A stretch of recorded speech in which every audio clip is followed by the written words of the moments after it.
نحمده نصلي على رسوله الكريم أما بعد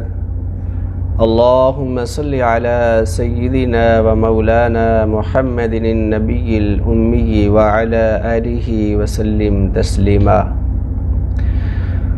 عزیز بھائیو سامعین محترم، 17 رمضان المبارک کو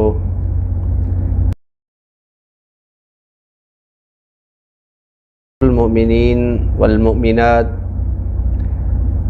زوجہ رسول، حبیبۃ الرسول، صدیقہ بنت صدیق، عفیفہ طیبہ طاہرہ، حضرت عائشہ صدیقہ رضی اللہ تعالی عنہا سلام اللہ علیہا کا وصال ہے۔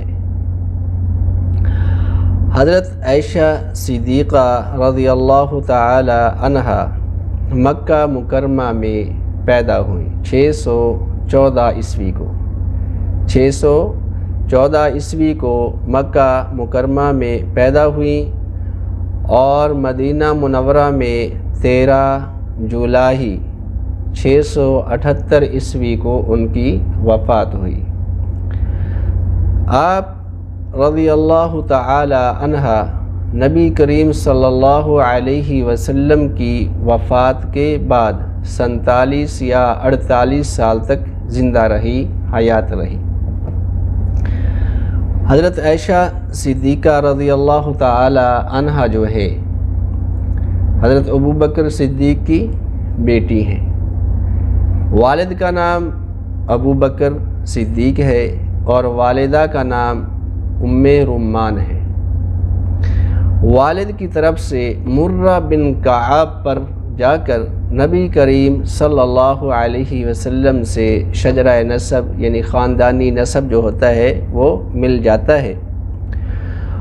اور آپ رضی اللہ تعالی عنہا جو ہے ان کی جو کنیت ہے وہ ام عبداللہ ہے۔ یہ ام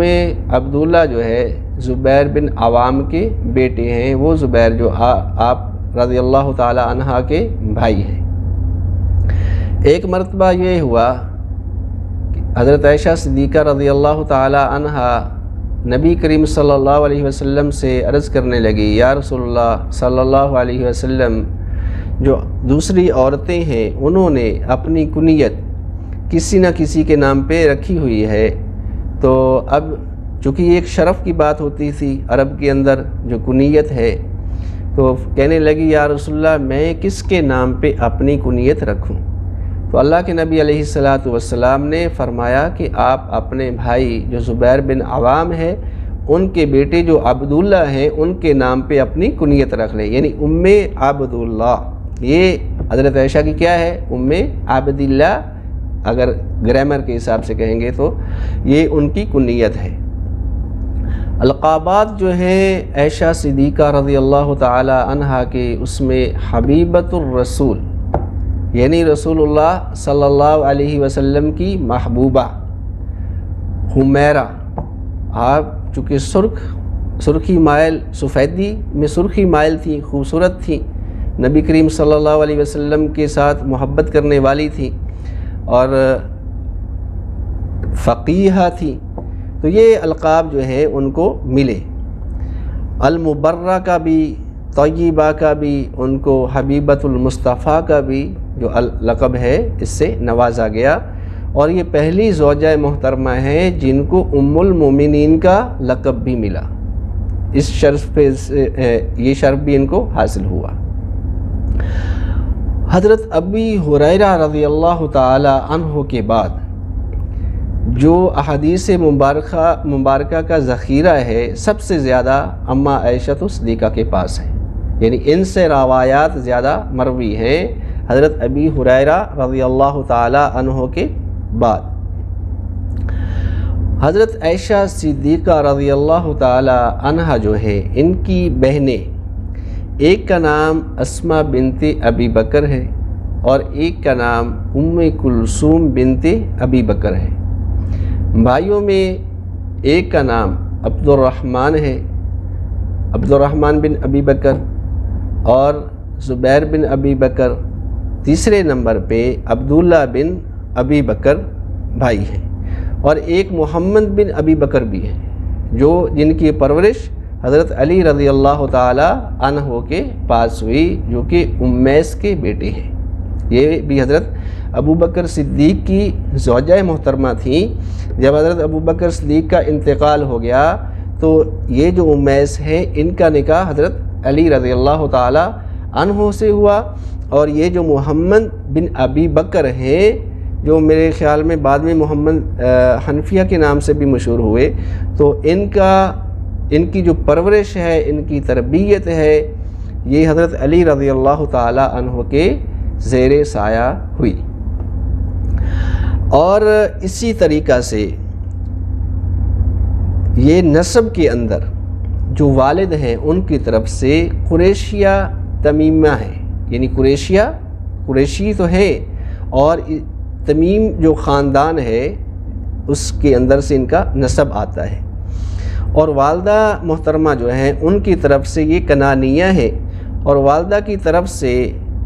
ان کا جو نسب ہے وہ مالک بن کنانہ پر جا کر نبی کریم صلی اللہ علیہ وسلم سے مل جاتا ہے، چونکہ جو کنانہ ہے نا اس سے آگے قریش بھی ہے اور سبھی جو مطلب نسب چل رہے ہیں کنانہ سے۔ بہرحال 174 احادیث مبارکہ حضرت عائشہ صدیقہ رضی اللہ تعالی عنہ سے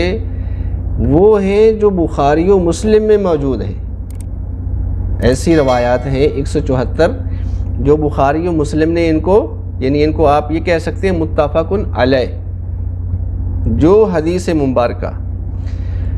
بخاری میں آ جائے اور مسلم میں آ جائے، دونوں کتابوں میں ہو تو اس کو متفق علیہ کہا جاتا ہے۔ تو 174 حدیثیں ایسی ہیں جو ان سے مروی ہیں، یعنی بخاری و مسلم نے ان کو مروی کیا ہے، اور ان کو جنت البقیع میں دفن کیا گیا تھا جب ان کی مطلب وفات ہوئی۔ اور حضرت عائشہ صدیقہ رضی اللہ تعالی عنہا جو ہیں، یہ ان سے جو مسائل ہیں فقہی مسائل جتنے ان سے ملتے ہیں اور کسی زوجہ سے نہیں ملتے، اور جو ہجرت کے واقعات ہیں جتنے ہجرت کے واقعات انہوں نے محفوظ کیے، اور ان سے روایات ہیں کسی سے بھی روایات نہیں ہیں، جب یعنی مکہ مکرمہ سے ہجرت کر کے مدینہ منورہ اللہ کے نبی علیہ الصلاۃ والسلام تشریف لائے۔ اما عائشہ صدیقہ رضی اللہ تعالی عنہا جو ہے، نبی کریم صلی اللہ علیہ وسلم سے ان کا جو نکاح ہوا اس کے بارے میں پہلے ہی اللہ کے نبی علیہ الصلاۃ والسلام کو خواب کے اندر جبرائیل جو ہیں وہ آتے ہیں، ایک ریشمی رومال لگا لیں یا ریشمی کپڑا ہے، اس کے اندر ایک تصویر تھی وہ لپٹی ہوئی ہے، یعنی تصویر اندر ہے، اوپر ریشمی کپڑا لپٹا ہوا ہے۔ نبی کریم صلی اللہ علیہ وسلم سے جبرائیل امین کہتے ہیں کہ آپ نے دریافت فرمایا کہ یہ کیا ہے؟ تو اللہ کے نبی علیہ الصلاۃ والسلام سے جبرائیل امین کہنے لگے اس کے اندر جو چیز ہے وہ آپ کی زوجہ ہے، یعنی زوجہ کی تصویر ہے۔ تو جب اس کو کھولا تو اللہ کے نبی فرماتے ہیں کہ وہ آپ کی تصویر تھی۔ اس روایت کو نقل کیا بخاری نے، یعنی پہلے ہی اللہ کے نبی علیہ الصلاۃ والسلام کو یہ خوشخبری دی جا چکی۔ جب حضرت خدیجۃ الکبریٰ رضی اللہ تعالی عنہا کا انتقال ہو گیا اور نبی علیہ الصلاۃ والسلام جو ہیں غمگین رہتے تھے، تو ایک عورت نے نبی کریم صلی اللہ علیہ وسلم سے کہا کہ یا رسول اللہ صلی اللہ علیہ وسلم آپ دوسرا نکاح کر لیں، یہ مکہ مکرمہ کی بات ہے،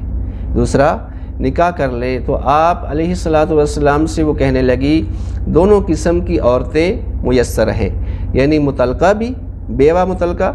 اور اسی طریقہ سے کنواری، جیسے کہ حضرت عائشہ صدیقہ رضی اللہ تعالیٰ عنہ۔ تو نبی کریم صلی اللہ علیہ وسلم نے پیغام بھجوایا حضرت عائشہ صدیقہ رضی اللہ تعالیٰ عنہا کے والد گرامی حضرت ابو بکر صدیق کے پاس۔ جب وہاں پہ پیغام بھیجا گیا تو جو حضرت ابوبکر صدیق ہے وہ کہنے لگے یہ تو اللہ کے نبی کی بھتیجی ہے، چونکہ وہ آپس میں دینی بھائی تھے، اتنا قرب تھا، اتنی دوستی تھی کہ دوستی بھائیوں میں بدل گئی۔ تو ابوبکر صدیق کہنے لگے وہ تو میرے مطلب بھائی ہیں، اور یہ عائشہ تو ان کی بھتیجی ہے، تو بھتیجی سے کیسے نکاح ہو سکتا ہے؟ چونکہ یہ عرب میں ایسے مشہور تھا کہ منہ بول لیا بھائی جو ہوتا ہے اس کو بھی بھائی مانتے تھے۔ اللہ کے نبی علیہ الصلاۃ والسلام کے پاس جب یہ بات پہنچی تو اللہ کے نبی علیہ الصلاۃ والسلام نے فرمایا اے ابوبکر آپ میرے دینی بھائی ہو، آپ میرے نسبی بھائی نہیں ہو، دینی بھائی ہو، لہٰذا یہ نکاح جائز ہے۔ تو حضرت ابوبکر صدیق رضی اللہ تعالیٰ عنہ مطمئن ہو گئے، اور پھر اس کے بعد انہوں نے جبیر بن مطعم جو ہے ان کے بیٹے کے ساتھ حضرت عائشہ کی جو نسبت ہے وہ طے پا چکی تھی، تو ان سے اجازت لینا بھی ضروری تھا۔ جب ان سے بات کی تو جو جبیر بن مطعم کی بیوی ہے، چونکہ وہ کافرہ تھی اس وقت تک تو یہ مسلمان نہیں تھی، اچھا اس نے کہا، اور یہ اس وقت تک نکاح ایک دوسرے کے ساتھ کرنا بھی جائز تھا، جیسے کہ اللہ کے نبی علیہ الصلاۃ والسلام کی دو نور نظر یعنی دو بیٹیاں جو ہیں حضرت رقیہ و ام کلثوم رضی اللہ تعالی عنہما، ان کی جو نسبت ہے ابی جہل کے جو بیٹے تھے ان کی طرف منسوب تھی۔ بہرحال حضرت ابو بکر صدیق رضی اللہ تعالی عنہ نے ان سے اجازت طلب کی، تو اس نے اپنی بیوی سے مشورہ کیا، تو بیوی چونکہ جو ہے وہ یہ کہہ رہی تھی کہ اگر ابو بکر کی بیٹی جو ہے وہ میرے بیٹے سے اس کی شادی ہو جاتی ہے تو وہ بھی ہمارے بیٹے کو بددین کر دے گی۔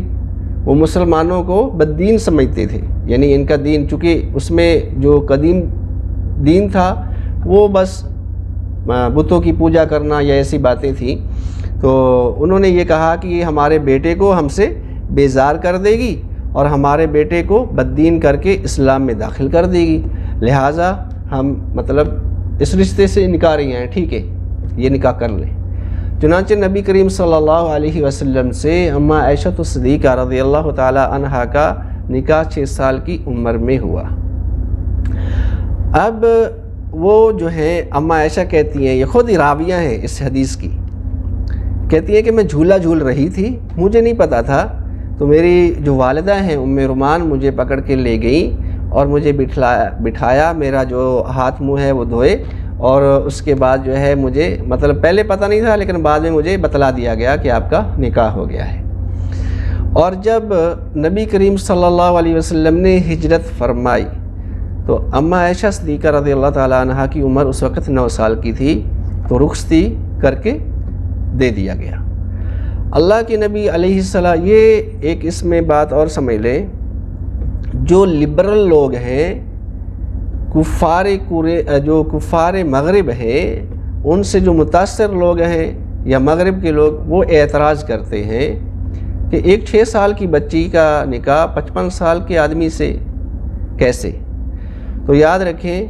نکاح تو 6 سال کی عمر میں ہوا اور رخصتی 9 سال کی عمر میں ہوئی۔ اس میں اور کچھ مورخین ہیں، ایک مورخ مسلمان ہے وہ ایران کا ہے، اور بھی کچھ لوگ ہیں وہ لکھتے ہیں کہ اماں عائشہ صدیقہ رضی اللہ تعالی عنہا کا جب نکاح ہوا تو عمر 11-13 سال تھی، اور جب رخصتی ہوئی تو عمر 17 سے 18 سال تھی، 16، 17 یا 18 سال کے درمیان تھی جب رخصتی ہوئی، تو وہ یہ کہتے ہیں۔ بہرحال اگر عمر 9 سال بھی ہو تو عرب کی جو سرزمین ہے یہ تپش کے اعتبار سے مشہور ہے، اور اس میں کشمش، کھجور جو ہوتی ہے یہ تو عام کھائے جاتے تھے، تو اس کی وجہ سے جو جسم ہے وہ جلدی نشو و نما پکڑتا ہے، یعنی جسم جلدی بڑا ہوتا ہے۔ تو بہرحال اللہ کے نبی علیہ الصلاۃ والسلام جو ہیں ان سے حضرت اماں عائشہ کی رخصتی ہو گئی، تو اماں عائشہ فرماتی ہیں غالباً غزوہ تبوک یا کوئی اور غزوہ تھا، جب اس سے واپس ہو رہی تھیں اس وقت ان کی عمر 13 سال تھی۔ تو اگر تو یہ تبوک والا ہو، پھر کہتے ہیں 13 سال تھی عمر، اور ایک اور غزوہ کا نام لیا کہ اگر وہ سفر ہو تو پھر اماں عائشہ کی عمر جو ہے وہ 15 سال کی تھی۔ بہرحال اماں عائشہ کے پاس جو گڑیاں ہوتی ہیں کھیلنے والی وہ تھی، اور اللہ کے نبی علیہ الصلوۃ والسلام جب تشریف لاتے نا تو اماں عائشہ آگے اپنی سہیلیوں کے ساتھ بیٹھی ہوتی تھی، کھیل رہی ہوتی تھی، اور جب اللہ کے نبی آتے تو اوپر کپڑا ڈال دیتی اور سہیلیوں کو جانے کے لیے کہہ دیتی کہ اب آپ چلی جائیں۔ تو یہ اللہ کے نبی علیہ الصلوۃ والسلام کے ساتھ اماں عائشہ کی محبت، اور اماں عائشہ کے ساتھ نبی کریم صلی اللہ علیہ وسلم کی محبت۔ ایک صحابی رسول ہیں، وہ کہتے ہیں کہ ہم نے اللہ کے نبی علیہ الصلوۃ والسلام سے پوچھا مسجد نبوی میں غالباً کہ اے اللہ کے رسول، آپ سب سے زیادہ کس سے محبت کرتے ہیں؟ تو فرمایا عائشہ سے۔ یہ اسی لیے تو حبیبۃ الرسول کہا گیا۔ کیا فرمایا اللہ کے نبی نے کہ میں سب سے زیادہ کس سے محبت کرتا ہوں؟ عائشہ سے۔ انہوں نے کہا یا رسول اللہ صلی اللہ علیہ وسلم، مردوں میں سے کس سے محبت کرتے ہیں؟ تو اللہ کے نبی علیہ الصلوۃ والسلام نے فرمایا عائشہ کے باپ ابو بکر سے۔ پھر اسی طریقہ سے نبی کریم صلی اللہ علیہ وسلم اماں عائشہ کو حمیرہ کر کے بلایا کرتے تھے، اور اماں عائشہ جب کبھی نبی کریم صلی اللہ علیہ وسلم سے، ظاہر زوجہ اور شوہر کا ایک رشتہ ہی ایسا ہوتا ہے، جب کبھی کچھ خفا ہو جاتی تو اللہ کے نبی علیہ الصلوۃ والسلام کو مطلب جیسے دوسرے نام سے پکارا جاتا ہے، یہ نہیں نعوذ باللہ کہ کوئی بے ادبی والا نام ہوتا تھا، تو ایسے کر کے وہ پکار لیتی تھی۔ غالباً وہ نام ابھی میرے ذہن میں نہیں ہے، بہرحال تو مطلب اللہ کے نبی علیہ الصلوۃ والسلام کو پتہ چل جاتا کہ عائشہ کیا ہے، کچھ خفاسی ہے۔ بہرحال اللہ کے نبی علیہ الصلوۃ والسلام اماں عائشہ سے انتہائی محبت کرتے تھے، اور جب اماں عائشہ صدیقہ رضی اللہ تعالی عنہا پہ کفار نے، منافقین نے تہمتیں لگائیں، منافقین نے، اور بہت سارے صحابہ اکرام جو سادہ لوگ تھے وہ بھی ان کی باتوں میں آ گئے، اور اللہ کے نبی علیہ الصلوۃ والسلام بھی کچھ خفا سے رہنے لگے۔ اماں عائشہ سے گھر میں آتے، السلام علیکم کہتے، حال چال پوچھتے، بس جو پہلے مطلب محبت کی باتیں ہوتی تھیں ان میں کچھ توقف ہو گیا، کچھ رک سی گئیں۔ تو اماں عائشہ صدیقہ رضی اللہ تعالی عنہا جو ہیں، یہ ایک ہی واقعہ سنا رہا ہوں، مختصر کرتا ہوں، چونکہ اماں عائشہ کے فضائل تو بہت ہیں۔ نبی کریم صلی اللہ علیہ وسلم نے فرمایا کہ عورتوں میں سب سے اعلیٰ آسیہ ہے، آسیہ جو فرعون کی بیوی تھی، اور مریم بنت عمران جو کہ حضرت عیسیٰ علیہ الصلوۃ والسلام کی والدہ ہیں۔ پھر فرمایا کہ ان سب کے اوپر عائشہ کو ایسے فضیلت حاصل ہے جیسے تمام کھانوں میں سرید کو فضیلت حاصل ہے۔ سرید کہا جاتا ہے کہ روٹی کے چھوٹے چھوٹے ٹکڑے کر لیے جائیں، اس کو کسی یعنی اچھے سالن کے شوربے میں ڈال دیا جائے اور ان کو کھایا جائے، تو یہ کھانا سب سے اعلیٰ مانا جاتا ہے عرب میں۔ تو اللہ کے نبی علیہ الصلوۃ والسلام نے یہ مثال دے کر اماں عائشہ کی فضیلت بیان کی۔ اور کیا فضیلت بیان کریں، اس سے بڑی فضیلت کیا ہوگی کہ جب اماں عائشہ صدیقہ پہ یہ تہمت کا معاملہ آیا تو ان کی جو پھوپھو جان ہیں، یعنی حضرت مستہ رضی اللہ تعالی عنہ کی والدہ، وہ اماں عائشہ کے پاس رہنے لگی، چونکہ وہ کچھ بیمار سی تھی۔ تو اماں عائشہ صدیقہ رضی اللہ تعالی عنہ کی سچائی جاننے کے لیے اللہ کے نبی علیہ الصلوۃ والسلام نے جو خادمہ تھی اس سے کہا کہ عائشہ کے متعلق تمہارا کیا خیال ہے؟ تو وہ کہنے لگی یہ تو ابھی اتنی نہ سمجھ ہے کہ آٹا بنا کر رکھتی ہیں، آٹا گوندھ کر رکھتی ہیں، باہر سے بکری آتی ہے اس کو کھا کے چلی جاتی ہے۔ پھر اماں عائشہ صدیقہ رضی اللہ تعالی عنہا مدینہ منورہ میں جو باتیں پھیل چکی تھی ان سے کیا ہے؟ بے خبر ہے، ان سے بے خبر ہے۔ ایک رات باہر کو نکلی پیشاب وغیرہ کرنے کے لیے، پیچھے جو حدیث تھی واقعہ تھا میں اس کو چھوڑ دیا ہے، آخر میں سنا رہا ہوں۔ تو اماں عائشہ صدیقہ رضی اللہ تعالی عنہا جو ہیں جب باہر نکلی تو ہوا کیا ہوا یہ کہ مصطح رضی اللہ تعالیٰ عنہ کی جو والدہ ہے حضرت عائشہ کی پھوپھو حضرت ابوبکر صدیق کی بہن، ان کا پاؤں تھوڑا سا پھسل گیا۔ جب پاؤں پھسلا تو انہوں نے کہا وَيْ ہاکا اے مصطح، یعنی اے مصطح تیری ہلاکت ہو۔ اب اماں عائشہ کہنے لگی پھوپھو جان، مصطح کا اس میں کیا قصور؟ مصطح کا اس میں کیا قصور؟ مصطح کی جو کفالت ہے وہ حضرت ابوبکر صدیق کرتے تھے۔ اس وقت ان کی جو والدہ ہے مصطح رضی اللہ تعالیٰ عنہ کی، انہوں نے کہا عائشہ تمہیں نہیں خبر؟ میں کہا پھوپھو جان کیا ہوا؟ تو انہوں نے پورا پھر واقعہ بتلا دیا۔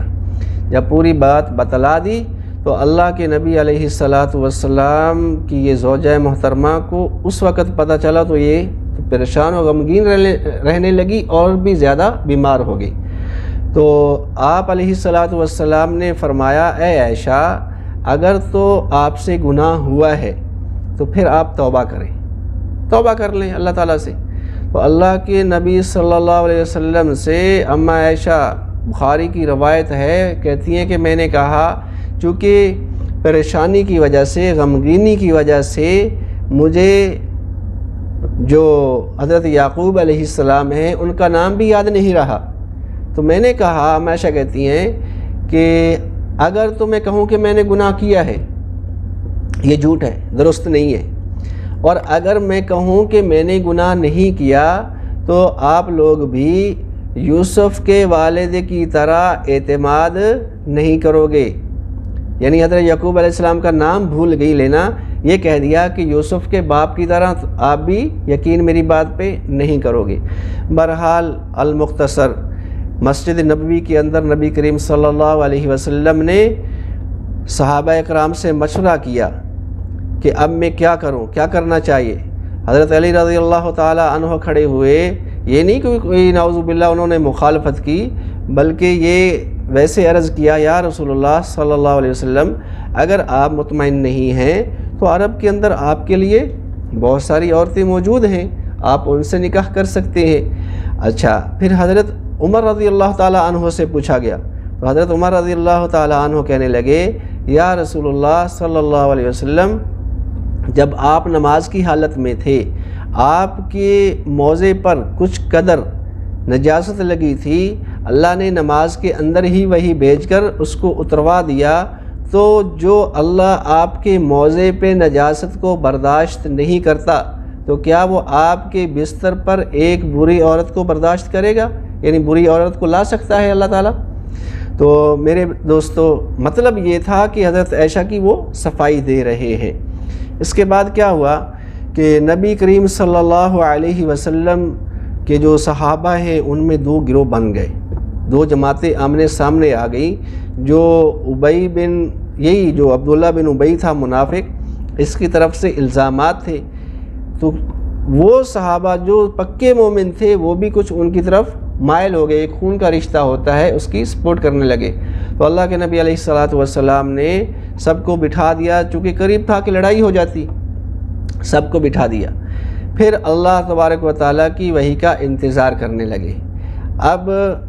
باہر جو صحن ہے، اس اماں عائشہ فرماتی ہیں وہاں پہ نبی کریم صلی اللہ علیہ وسلم موجود ہیں، میری والدہ ام رومان موجود ہیں، میرے والد ابو بکر صدیق موجود ہیں، اور کوئی خدام جو ہوتے ہیں وہ بھی ہوں گے۔ تو بہرحال اماں عائشہ جو ہے وہ وہاں پہ موجود نہیں تھی، وہ اندر ہیں، گڑ گڑا رہی ہیں اور رو رہی ہیں۔ جب رو رہی ہے اللہ تبارک و تعالیٰ سے اپنی بے گناہی کے لیے، تو نبی کریم صلی اللہ علیہ وسلم ان کی پیشانی مبارک پہ پسینہ آنے لگا، تو یہ وحی کے آثار تھے۔ ایسے پسینہ آتا جیسے لال سرخ انار کے دانے ہوتے ہیں۔ تو نبی کریم صلی اللہ علیہ وسلم کے جو خاص مشیر تھے، جو خاص آدمی تھے، یعنی حضرت ابوبکر صدیق رضی اللہ تعالیٰ عنہ، ان کو پتہ چل گیا تو انہوں نے مبارکباد دی، یعنی اللہ کے نبی نے مبارک دی۔ تو اماں عائشہ پھر بعد میں ان کے پاس آ گئی، موجود تھیں، تو اماں عائشہ کہنے لگی، اماں عائشہ سے حضرت ابوبکر صدیق نے کہا کہ اے عائشہ، نبی علیہ السلام کا شکریہ ادا کرو۔ اب اماں عائشہ پہ ایک وجد ایسا طاری تھا، جیسے کہتے ہیں کہ اللہ کے ساتھ قرب میں ایسے تھیں کہ اماں عائشہ نے کہا کہ ابھی میں نہیں کروں گی، پہلے میں اپنے اللہ رب العزت کا شکر ادا کروں گی۔ چنانچہ ہوا یہ کہ اماں عائشہ صدیقہ رضی اللہ تعالی عنہا جو ہیں، ان کی جو بے گناہی میں اللہ تبارک و تعالیٰ نے سورۃ النور کی 12-13 آیات یا 17 آیات مبارکہ جو ہیں وہ اتار دی۔ تو وہ شخصیت، وہ ذات، وہ عورت جس کے بارے میں قرآن اتنی لمبی گواہی دے رہا ہو، اور اس گواہی کے اندر مطلب اللہ فرما رہا ہے کہ جو شخص کسی پاک دامن عورت پہ کیا کرتا ہے، تہمت لگاتا ہے، اور وہ گواہ پیش نہیں کر سکتا، تو اس کے لیے کیا ہے، اس کے لیے 80 جلدتوں 80، اس کے لیے 80 کوڑے ہیں، اس کو 80 کوڑے لگائے جائیں گے۔ اور فرمایا کہ اس کی اس وقت تک کوئی گواہی قبول نہیں کی جائے گی جب تک کہ وہ سچی پکی توبہ نہ کر لے۔ اور جو مرد زانی ہے، جو عورت زانی ہے، وہ شادی شدہ ہو یا غیر شادی شدہ ہو، اس کے احکامات بھی اللہ رب العزت نے اس کے ضمن میں اتار دیے۔ اللہ رب العزت سے دعا ہے کہ اللہ رب العزت ہمیں صحابہ اکرام رضوان اللہ علیہم اجمعین کے نقش قدم پہ چلنے کی توفیق عطا فرمائے، اور جو ازواج مطہرات ہیں ان کے نقش قدم پہ چلنے کی توفیق عطا فرمائے، ان سے سچی سچی محبت نصیب فرمائے۔ وما علینا الا البلاغ المبین۔